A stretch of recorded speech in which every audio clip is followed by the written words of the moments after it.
మహాగణాధిపతయే నమః. శ్రీమాత్రే నమః. మాచిరాజ్ భక్తి ప్రేక్షకులందరికీ నమస్కారం.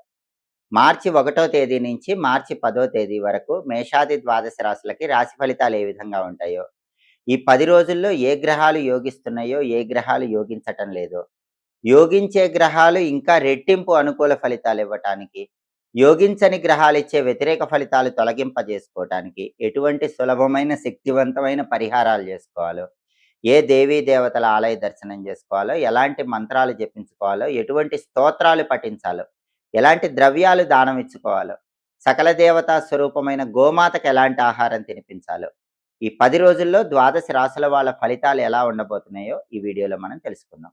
తదుపరి మిథున్ రాశి.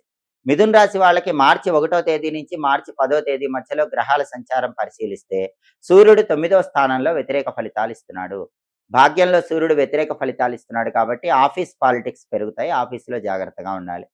సహోద్యోగులు వెన్నుపోటు పడవాలని ట్రై చేస్తూ ఉంటారు. మీ వర్క్ చూపించుకొని వాళ్ళు క్రెడిట్ తెచ్చుకుంటూ ఉంటారు. అయినప్పటికీ సహనంతో మీ పని మీరు చేసుకుంటూ వెళ్ళండి.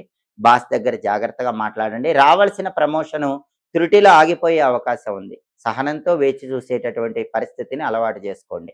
రాజకీయాల్లో కొంత ఒడిదుడుకులు ఉంటాయి. తండ్రి తరపు బంధువుల వల్ల కూడా కొన్ని సమస్యలు ఉంటాయి. అగ్రికల్చర్లో కూడా కొన్ని ఆటుపోట్లు ఉంటాయి. సూర్యుడు 9వ స్థానంలో ఉన్నాడు కాబట్టి ఈ రకమైనటువంటి చిన్న చిన్న వ్యతిరేక ఫలితాలు ఉంటాయి. అలాగే బుధుడు 9వ స్థానంలో సంచారం చేస్తూ వ్యతిరేక ఫలితాలు ఇస్తున్నాడు. బుధుడి బలం కూడా మిథున రాశి వాళ్ళకి లేదు. కాబట్టి మిథున రాశి విద్యార్థులు బాగా హార్డ్ వర్క్ చేయాలి. అప్పుడే మంచి ర్యాంకులు వస్తాయి. హార్డ్ వర్క్ తక్కువ చేస్తే ర్యాంకులు తగ్గుతాయి, మార్కులు తగ్గుతాయి. ఎక్కువ హార్డ్ వర్క్తో ఫలితం వచ్చేలాగా మిథున రాశి విద్యార్థులకి ఈ 10 రోజుల్లో ఫలితాలు కనిపిస్తున్నాయి. అలాగే నిరుద్యోగులు కూడా ఇంటర్వ్యూకి బాగా ప్రిపేర్ అయి వెళ్తేనే కొత్త జాబ్ వస్తుంది. మీ క్వాలిఫికేషన్కి తగిన మంచి ప్యాకేజ్ రావాలంటే నిరుద్యోగులు బాగా ప్రిపేర్ అయ్యి మిథున రాశి వాళ్ళు ఇంటర్వ్యూలకు వెళ్ళండి. అప్పుడే ఇంటర్వ్యూల్లో మీకు కావాల్సిన ప్యాకేజ్తో జాబ్ వస్తుంది. అలాగే వ్యాపారస్తులు కూడా కొత్త కొత్త పథకాలతో వ్యాపారాన్ని ముందుకు తీసుకువెళ్లే ప్రయత్నం చేయాలి. అప్పుడే వ్యాపార రంగంలో అనుకూల ఫలితాలు అనేవి వస్తాయి. విద్యారంగము, నిరుద్యోగులు, వ్యాపార రంగము వీటిల్లో కొంత ప్రతికూలత అనేది బుధుడి బలం లేకపోవటం వల్ల మిథున రాశి వాళ్ళకి కనిపిస్తోంది. కాబట్టి మిథున రాశి వాళ్ళు ఆచితూచి జాగ్రత్తగా అడుగులు వేసుకుంటూ ముందడుగు వేసే ప్రయత్నం చేయాలి. అలాగే కుజుడు 9వ ఇంట్లో వ్యతిరేకంగా ఉన్నాడు. భాగ్యంలో కుజుడు వ్యతిరేకంగా ఉన్నాడు కాబట్టి సహజంగా ఏం జరుగుతుందంటే ప్రాపర్టీస్ కొనాలన్నా అమ్మాలన్నా కొంచెం డిలే అనేది ఉంటుంది. రియల్ ఎస్టేట్లో ఫ్లక్చుయేషన్స్ ఉంటాయి. అలాగే అప్పులు ఇవ్వకుండా ప్రత్యేకమైన జాగ్రత్త తీసుకోవాలి. బ్యాంక్ లోన్లు శాంక్షన్ అవటం కూడా కొంచెం ఆలస్యం అవుతూ ఉంటుంది. ప్రాపర్టీస్ రిజిస్ట్రేషన్కి కానీ సేల్ చేయడానికి కానీ ప్రస్తుతం మిథున రాశి వాళ్ళకి బలం లేదు. కుజుడు వ్యతిరేకంగా ఉన్నాడు. అలాగే శుక్రుడు 9, 10 స్థానాల్లో సంచారం చేస్తున్నాడు. మొదటి 2 రోజులు 9వ సంచారం చాలా బాగున్నాడు. కాబట్టి సినిమా, టీవీ రంగాల్లో, సంగీత, నాట్య రంగాల్లో కొత్త ఆఫర్స్ పొందడానికి మొదటి 2 రోజుల్లో బలం ఉంది. అలాగే మొదటి 2 రోజుల్లో టెక్స్టైల్, లేడీస్ ఎంపోరియం, బొటిక్ లాంటి బ్యూటీ రిలేటెడ్ కాస్మెటిక్స్ బిజినెస్ వీటిల్లో లాభాలు ఎక్కువ రావడానికి బలం ఉంది. ఆ తర్వాత శుక్రుడు 10వ ఇంట్లోకి వస్తున్నాడు. అప్పుడు వృత్తిపరంగా టెన్షన్స్ ఉంటాయి. కళారంగం సాధారణంగానే ఉంటుంది. బ్యూటీ రిలేటెడ్ బిజినెస్లు కూడా సాధారణంగానే ఉంటాయి. భార్యాభర్తలు కూడా మాట్లాడుకునేటప్పుడు కొంచెం జాగ్రత్తగా మాట్లాడుకోవాలి. అంటే మిథున రాశి వాళ్ళకి సూర్యుడు, బుధుడు, కుజుడు ఈ 3 గ్రహాలు వ్యతిరేకంగా ఉన్నాయి. శుక్రుడు కూడా మొదటి 2 రోజులు బాగున్నాడు. తర్వాత 8 రోజులు వ్యతిరేక ఫలితాలు ఇస్తున్నాడు. కాబట్టి ఈ 10 రోజుల్లో గ్రహాల బలం పెరగటానికి ప్రత్యేకమైన పరిహారాలు చేసుకోవాలి. రవి, బుధుడు, కుజుడు ఈ 3 గ్రహాలు ఏకకాలంలో యోగించాలంటే మిథున రాశి వాళ్ళు నరసింహస్వామి ఆలయ దర్శనం చెయ్యాలి. అలాగే సుదర్శన మంత్రాన్ని ప్రతిరోజు 9 సార్లు చదువుకోవాలి. ఉగ్రం వీరం మహావిష్ణుం జ్వలంతం సర్వతోముఖం నృసింహం భీషణం భద్రం మృత్యుర్మృత్యుం నమామ్యహం అనే సుదర్శన మంత్రాన్ని రోజు చదువుకుంటే రవి, బుధుడు, కుజుడు ఈ 3 గ్రహాలు ఏకకాలంలో యోగిస్తాయి. నరసింహస్వామి ఆలయ దర్శనం చేయండి. లక్ష్మీ నృసింహ కరావలంబ స్తోత్రం చాంటింగ్ చదవటం కానీ వినటం కానీ చేయండి. ఈ 3 గ్రహాల ప్రీతి కోసం గోధుమలు, పెసలు, కందులు నానబెట్టి గోమాతకు తినిపించడం లేదా కేజింబావు చప్పున పంతులు గారికి దానం ఇవ్వటం చేయండి. అప్పుడు ఈ 3 గ్రహాలు మీకు అనుకూల ఫలితాలు ఇస్తాయి. శుక్రుడు యోగించాలంటే శ్రీమాత్రే నమః రోజు 21 సార్లు చదువుకోండి. లలితా సహస్రనామం వినండి. నానబెట్టిన బొబ్బర్లు ఆవుకు పెట్టండి లేదా కేజింబావు బొబ్బర్లు బ్రాహ్మణుడికి దానం ఇవ్వండి. ఇవి చేసుకుంటే మిథున రాశి వాళ్ళకి ఈ 10 రోజుల్లో వ్యతిరేక ఫలితాలని తొలగింపజేసుకుని అనుకూల ఫలితాలు పొందవచ్చు. పరాభవ నామ సంవత్సరంలో ద్వాదశ రాశుల వాళ్ళు అదృష్టం బాగా కలిసి రావాలంటే ప్రధానంగా సంవత్సరం అంతా ఆర్థిక పరంగా, ఆరోగ్యపరంగా, కుటుంబ పరంగా బాగుండాలంటే రాహువు, కేతువు, గురువు, శని ఈ 4 గ్రహాలను ప్రసన్నం చేసుకోవాలి. అలా ప్రసన్నం చేసుకుంటే రాబోయే పరాభవ నామ సంవత్సరం మొత్తం కూడా ఆర్థిక పరంగా, ఆరోగ్యపరంగా, కుటుంబ పరంగా మంచి ప్రయోజనాలను అందిపుచ్చుకోవచ్చు. ఈ 4 గ్రహాలను ప్రసన్నం చేసుకోవాలంటే కొన్ని ప్రత్యేకమైన దానాలిచ్చుకుంటే మంచిది.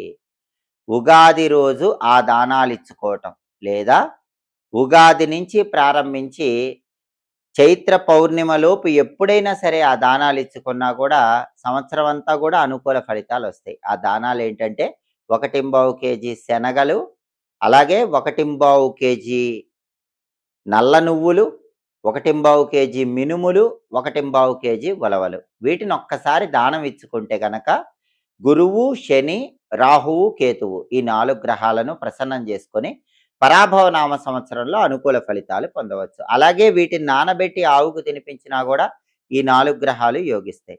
అలాగే జ్యోతిష శాస్త్ర పరంగా ప్రతి గ్రహానికి అధిష్టాన దైవాలు ఉంటారు. ఆ అధిష్టాన దైవాలను పూజించినట్లయితే ఆ గ్రహాల అనుగ్రహం తొందరగా కలుగుతుంది. అందువల్ల పరాభవ నామ సంవత్సరం అంటే ఉగాది నుంచి సంవత్సరం మొత్తం యోగించాలంటే గురువుకు అధిష్టాన దైవం శివుడు కాబట్టి ఉగాది రోజు అందరూ కొబ్బరి నీళ్లతో శివాభిషేకం చేసుకోండి. దేవాలయంలో కానీ ఇంట్లో కానీ ఉగాది రోజు కొబ్బరి నీళ్లతో శివాభిషేకం చేసుకుంటే సంవత్సరం అంతా కూడా శివుడి సంపూర్ణమైన అనుగ్రహం కలుగుతుంది. అలాగే శనికి అధిష్టాన దైవాలు ఆంజనేయ స్వామి, వెంకటేశ్వర స్వామి, పరమేశ్వరుడు.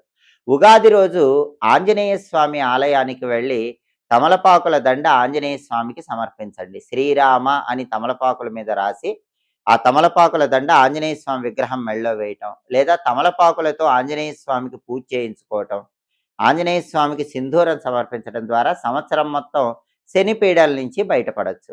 అలాగే ఉగాది రోజు దుర్గాదేవి ఆలయ దర్శనం చేసుకుంటే కూడా చాలా మంచిది. పరాభవ నామ సంవత్సరం ఉగాది రోజు దుర్గాదేవిని దర్శించుకుంటే సంవత్సరం మొత్తం రాహు యోగిస్తారు. రాహు యోగిస్తే విదేశీయాన ప్రయత్నాలు అనుకూలిస్తాయి.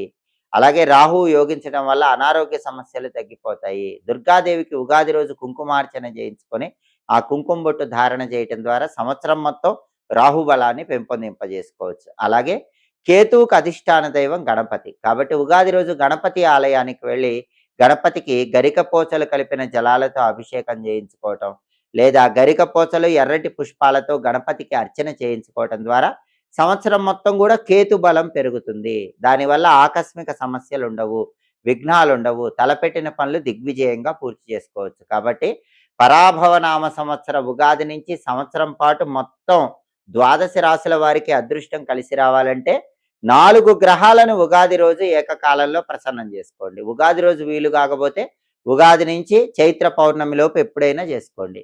అలా చేసుకోవాలంటే ఈ 4 గ్రహాలకు సంబంధించిన దానాలు ఇవ్వటం, లేదా వాటిని నానబెట్టి ఆవుకు పెట్టడం చేయాలి.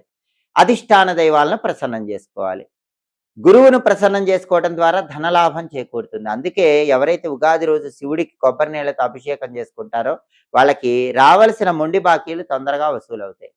బ్యాంక్ బ్యాలెన్స్ పెంచుకోవచ్చు. అలాగే ఉగాది రోజు శివస్తోత్రము, దారిద్ర్య దహన శివస్తోత్రం వింటే కూడా గురుబలం పెరుగుతుంది, ధనలాభం చేకూరుతుంది. అలాగే ఉగాది రోజు హనుమ ద్వాదశి నామ స్తోత్రాన్ని చదివినా విన్నా గోచార శని దోషాలన్నీ పోతాయి. ఏలినాటి శని, అష్టమ శని, అర్ధాష్టమ శని, కంటక శని, సప్తమ శని దోషాలన్నీ పోయి సంవత్సరం అంతా శని యోగించాలంటే హనుమ ద్వాదశి నామ స్తోత్రాన్ని చదవటం కానీ వినటం కానీ చెయ్యండి.